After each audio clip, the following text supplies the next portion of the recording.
இந்த 4 சகோதரர்களும் பரந்தூர் விமான நிலைய விரிவாக்கம் அங்கு செய்யக்கூடாது என்பதற்காக இன்றைக்கு கோரிக்கை மனுவை தேசிய முற்போக்கு திராவிட கழகத்தின் சார்பாக எங்க கிட்ட கொடுத்திருக்காங்க.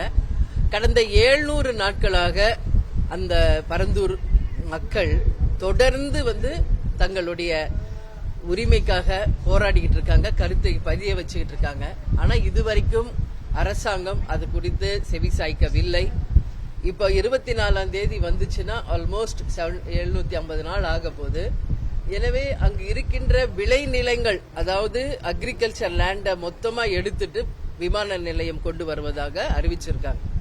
இது அங்க வாழ்கின்ற ஒட்டுமொத்த மக்களின் எதிர்ப்பை பெற்றிருக்கிறது. விவசாயிகள் இதற்கு கடும் எதிர்ப்பு தெரிவிச்சுட்டு இருக்காங்க. எனவே அவங்க இப்போ இதை ஒரு மிகப்பெரிய ஒரு போராட்டமாக கையில் எடுக்க போகிறோம் என்று நம்ம தேசிய முற்போக்கு திராவிட கழகத்தின் சார்பாக எங்களுடைய ஆதரவை கேட்க வந்திருக்காங்க. ஒரு விஷயம் மட்டும் நான் சொல்ல விரும்புறேன். இங்க திட்டங்கள் வருவது மக்களுக்காக தான். மக்கள் விரும்பும் பட்சத்தில் எந்த திட்டமாக இருந்தாலும் அதை வரவேற்கலாம். விளைநிலங்களை அழித்து அங்கதான் ஒரு விரிவாக்கம், அந்த விமான நிலைய விரிவாக்கம் செய்யணுமா என்பதை அரசு மீண்டும் பரிசீலனை செய்ய வேண்டும்.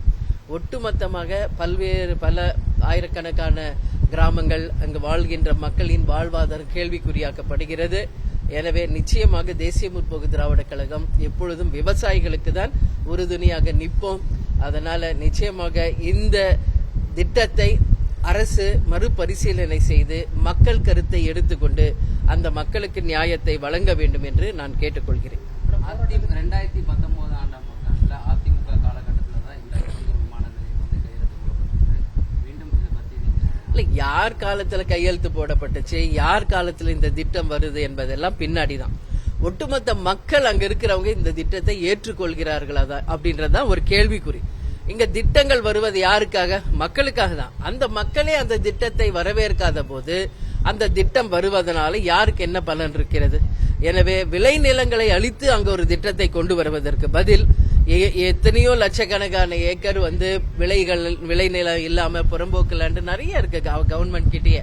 அந்த மாதிரி ஒரு இடத்தை தேர்ந்தெடுத்து அங்க விமான நிலைய விரிவாக்கத்தை கொண்டு வரலாம். எனவே நிச்சயமாக மக்கள் பக்கம்தான் தேசிய முற்போக்கு திராவிட கழகம் என்றைக்கு நாங்க இருப்போம்.